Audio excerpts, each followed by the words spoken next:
Today we're going to talk about constipation. So welcome back to Dr. Carri's Clinical Corner. And you might be thinking like, how is constipation a pelvic floor issue?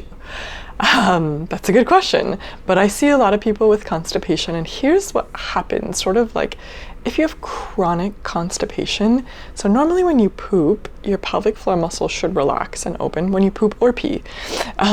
Like the sphincter and the muscles stay closed until it's time to go to the bathroom, and then when it's time to go to the bathroom, they open and they relax.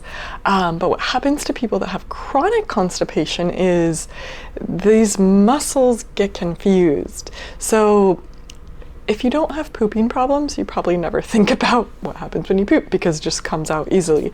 But for people who have chronic constipation, a lot of times they're straining, they're pushing, they're like doing whatever to get the poop out. And what happens is these muscles in the pelvic floor, instead of like relaxing and opening, sometimes they tighten. And that's definitely counterproductive. So that's the piece that we work on a lot in pelvic floor therapy, is getting these muscles to be better coordinated. So when you push from above, you kind of use your stomach muscles to push down and out, and the pelvic floor muscles should open.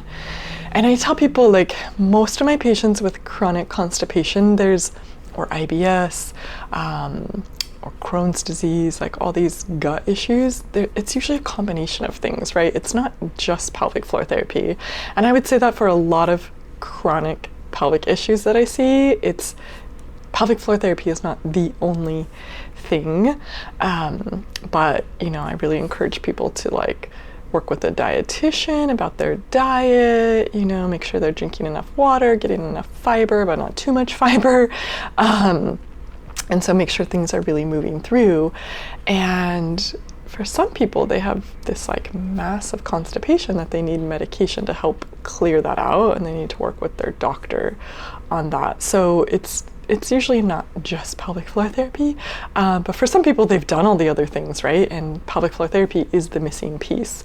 And then I would also say that some other things we work on with constipation is not just the coordination and the relaxation of the pelvic floor muscles, but also a lot of times we do stomach massage, like colon massage.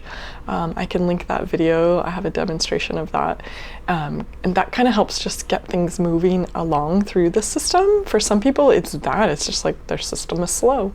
And so things just like don't move along. And I remember clearly one of my very first like chronic constipation patients, and we would do that in her sessions. I would spend like 30 minutes massaging her stomach and colon, and she would be like, oh my gosh, I pooped afterwards, like before she left the office. And she would be like, for this person, this was many, many years ago, she's like, I spend an hour or two every morning trying to like drink the right things, exercise, stretch, breathe, this, that, right? And like she couldn't poop, and then she was uncomfortable all day.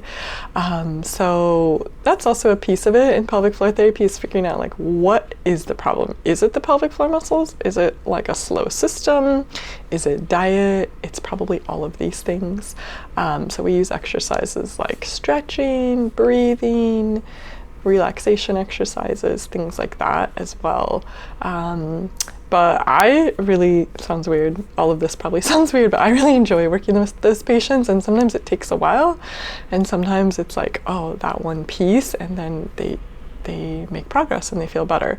But if you've never been constipated, like, it's really uncomfortable. And imagine like some people are constipated for days, weeks, like they're going like once a week, and that's just like so uncomfortable, and then you don't want to eat, you get bloated, so it can be like so life-changing and so helpful. So that's a little bit about how pelvic floor therapy helps with constipation. If you have other questions about constipation or pelvic floor therapy or other topics you want to hear, put them in the link below.